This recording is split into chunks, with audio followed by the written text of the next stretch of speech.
کہ نیب قانون پر ڈسکشن ہوا ہے اور دوسرے دیکھیے پہلے تو ہم نے کہا کہ ہم نے کوشش کی ان کے بلز امینڈ کرنے کی بھی. انہوں نے کہا نہیں ہم کچھ تو وڈرا کریں گے. آپ لوگ صحیح کہہ رہے ہیں, یہ ان کے ایف اے ٹی ایف کے ریکوائرمنٹس بھی نہیں ہیں, وہ ہم نے نکلوا لیے.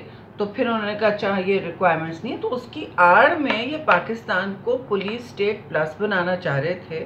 افسوس کی بات ہے.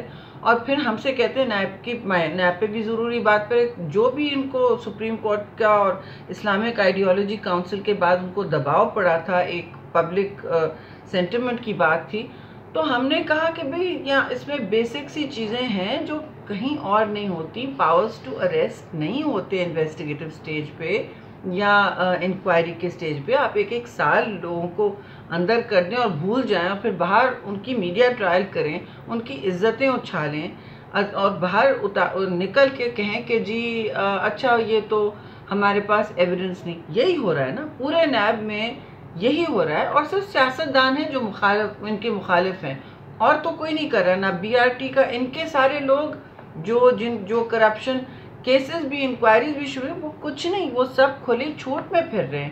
یہاں انکوائری شروع ہوتی ہے تو بندہ اندر حراست میں رکھ لیا جاتا ہے, اور وہ ان کے خلاف میڈیا والے بھی اسی طرح. شکیل الرحمان کا بھی یہی اس سلسلہ ہے. خورشید شاہ کتنے مہینوں سے ہیں. آپ بتائیں یہ کوئی طریقہ ہوتا ہے کہ آپ اس طرح پکڑ دھکڑ کر رہے ہیں, اور پھر یہ اس طرح کا جو ہاؤس میں کل بیانیہ انہوں نے شروع کیا ہے, یہ تو گالی گلوچ سرکار ہو گئے.